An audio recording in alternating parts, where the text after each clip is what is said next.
الحمد لله رب العالمين الحمد لله وسلام على عباده الذين اصطفى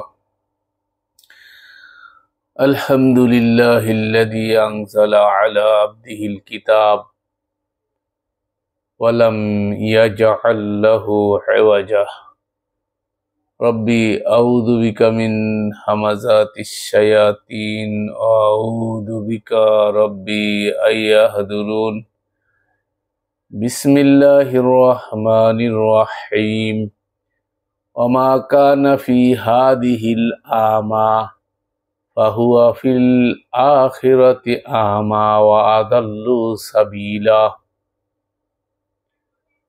لهم قلوب لا يعقلون بها وآذان يسمعون بها فإنها لا تعمى أبصار ولكن تعمى القلوب التي في الصدور সম্মানিত সুধী দর্শক শ্রোতা আবাস প্রবাসের দ্বীনি ভাই ও ভগ্নীগণ, আমরা আজকে অত্যন্ত তাৎপর্যমণ্ডিত ইসলামের মূল ফান্ডামেন্টাল আল্লাহ রাব্বুল আলামিন যে বিষয়টাকে বেশি গুরুত্ব দিয়েছেন সে বিষয় নিয়েই আলোচনা করব। তবে দুঃখজনক হলেও সত্য যে ফান্ডামেন্টাল বিষয়গুলো আমাদের দর্শকরা, আমাদের মুসলিম মুমিন সমাজের লোকেরা গুরুত্ব কম দিয়ে থাকে। তারা ডিবেট হলে, কোথাও কোনো বাহাত ঝগড়া করলে ধর্মের নামে সেগুলো বেশি দেখে, সেগুলোর দিকে আকর্ষিত বেশি। ডিবেটের নাম দিয়ে কিছু করলে, এরকম কিছু করলে সেখানে মানুষ দেখে বেশি, কিন্তু সঠিক যেটা গুরুত্ব বহন করে সেটা সম্পর্কে আমরা উদাসীন। আমরা আজকে অন্তরের বিষয় নিয়ে আলোচনা করব, অন্তরের ব্যাধি বিশেষ করে সেটা নিয়ে আলোচনা করব আপনাদের সম্মুখে ইনশাআল্লাহ। ওমা তৌফিকি ইল্লা বিল্লাহি আলাইহি তাওয়াক্কালতু ওয়া ইলাইহি উনীব। সম্মানিত সুধী দর্শক শ্রোতা আবাস প্রবাসের দ্বীনি ভাই ও ভগ্নীগণ, দেহের যেমন অনেক রোগ, তেমনি আত্মার রোগ অনেক। ম্যালেরিয়া, ডায়াবেটিস, হাই প্রেশার যেমন দেহের রোগ, তেমনি হিংসা, বিদ্বেষ, গর্ববোধ, পদলিপ্সা ইত্যাদি হলো আত্মার রোগ। দেহের রোগের চেয়ে সবসময় আত্মার রোগ জটিল ও ভয়ঙ্কর হয়ে থাকে। দৈহিক রোগীর সংখ্যা কম হলেও আত্মার রোগীর সংখ্যা অনেক বেশি। এই আত্মিক রোগ থেকে কদাচিৎ মানুষ, খুব কম সংখ্যক লোকই মুক্তি প্রাপ্ত। তো আত্মার চিকিৎসার দরকার, তাহলে আমাদেরকে জানতে হবে চিকিৎসককে। সাধারণত ডাক্তার দেহের রোগের চিকিৎসা করে থাকেন। এখন প্রশ্ন হলো, তাহলে আত্মার রোগের চিকিৎসা কে বা কারা? কিভাবে এই রোগসমূহের চিকিৎসা হবে? অন্তরের রোগ থেকে মুক্তি পেতে হলে আমরা আমাদের পীর মাশায়েখদের সংস্রব অবলম্বন করে থাকি সমাজে, এটা বহুল প্রচলিত। যদিচ পীর শব্দটা ইসলামিক বলা যায় না, কারণ হলো সেটা কোরআন সুন্নাহর পরিভাষা নয়। তবে ফারসের ভাষায় তাকে পীর মাশায়েখ বলা হয়। তবে যিনি শিক্ষক, গুরু, বয়োজ্যেষ্ঠ, বিভিন্ন অর্থে পীর শব্দের ব্যবহার হয়। ডিকশনারিতে আছে শারীরিকা উস্তাদ বা ভণ্ডদের নেতাকেও পীর বলা হয়েছে, যদিচ এ অর্থে পীর এখানে ধরা হয় নাই। তো আমরা পীর মাশায়েখের দিকে আহ্বান করছি না। মূলত আল্লাহ কোরআনে যে কথা বলেছেন সেটা হচ্ছে, যিনি বার্তা বাহক হবেন, যিনি এই বার্তাকে ধারণ করবেন, এই বার্তার বাহকের সহচর্যতা একান্ত প্রয়োজন।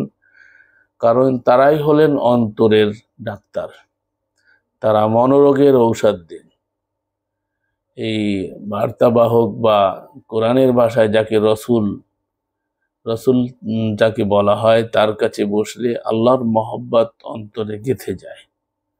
তাদের পবিত্র সান্নিধ্যের বরকতে অন্তর সাফ হয়ে যায়, অন্তর সেজদা হয়ে ওঠে, অর্থাৎ জিন্দা হয়ে ওঠে, সেজদায় অবনত হয়ে জিন্দা হয়ে ওঠে আল্লাহ রাব্বুল আলামিনের জন্য।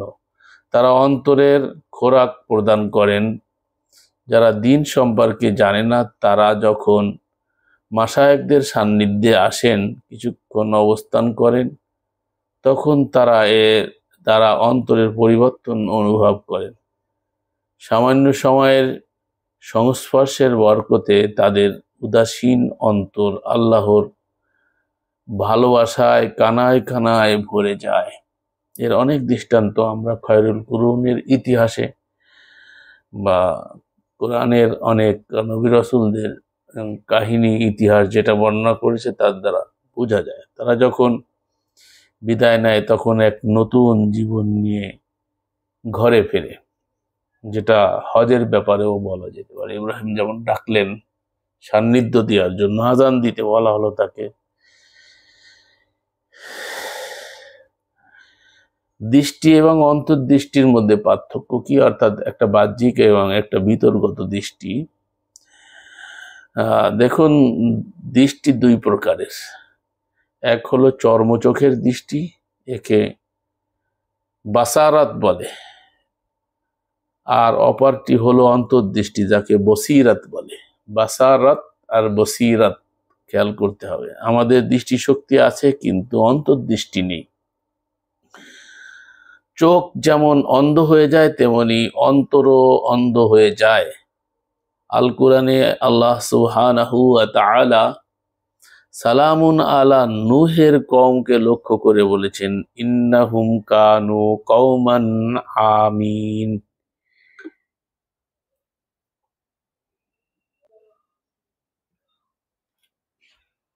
বলতে বলতেই হঠাৎ কারেন্ট চলে গেল, প্রচন্ড গরম। সে যাই হোক, আমরা বাসারাত আর বসিরাত সম্পর্কে বলছিলাম। চোখ যেমন অন্ধ হয়ে যায় তেমনি অন্তর অন্ধ হয়ে যায়, এ বিষয়ে বলতেছিলাম কওমে নূহ সম্পর্কে, যে তাদেরকে আল্লাহ রাব্বুল আলামিন বলছেন কওমান আমিন। 1000 বছর ধরে সালামুন আলা নূহ এর কওমকে আল্লাহ তাআলার দিকে দাওয়াত দেওয়া হয়, কিন্তু তারপরও তারা সে দাওয়াতে সাড়া দেয় না, যার ফলে আল্লাহ তাআলা বলেছেন তারা অন্ধ জাতি ছিল। অন্ধ জাতি ছিল, এর দ্বারা বোঝা যায় আল্লাহ পাকের কাছে অন্ধত্ব দ্বারা মূলত অন্তরের অন্ধত্ব উদ্দেশ্য। আল্লাহ তাআলা অন্য আয়াতে বলেন, ওয়ামা কানা ফি হাদিহিল আমা ফাহুয়া ফিল আখিরাতি আমা ওয়া আদাল্লু সাবিলা।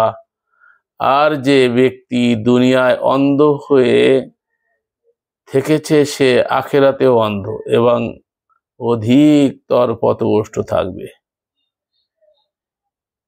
এ থেকে জানা গেল যে ব্যক্তি আল্লাহর হুকুম আহকাম পালন করা থেকে অন্ধ থাকে তথা মুখ ফিরিয়ে নেয়, আল্লাহ পাকের দৃষ্টিতে সে অন্ধ হিসেবে বিবেচিত হয়। অতএব বোঝা গেল অন্তরের অন্ধত্ব আল্লাহর নিকট অতিশয় মন্দ। পবিত্র কোরআনে এক আয়াতে আল্লাহ পাক বলেন, লাহুম কুলুবুল লা ইয়াকিলুনা বিহা। হায় তাদের যদি এমন অন্তর থাকতো যা দিয়ে তারা বোঝে। ও আযানুন ইয়াসমাউনা বিহা, অথবা এমন কান থাকতো যা দিয়ে তারা হিদায়াতের কথা শুনে। ফাইন্নাহা লা তা'মাল আবসার, নিশ্চয় চোখ অন্ধ হয় না। ওয়ালাকিন তা'মা কুলুবুল্লাতী ফিস সুদূর, কিন্তু বক্ষস্থিত অন্তর অন্ধ হয়। তো এই যে মানুষের অন্ধত্ব, ভিতরটা অন্ধ হয়ে যাওয়া, অসুস্থ হয়ে যাওয়া, রোগাগ্রস্ত হয়ে যাওয়া, এই বিষয় নিয়ে আমরা, কারেন্ট চলে গেল তো আজকে সংক্ষিপ্ত এখানে কথা বললাম। বিস্তৃত ইনশাআল্লাহ সামনে আলোচনা করবো। আমাল রাসূলিল্লাহিল বালাগুল মুবিন।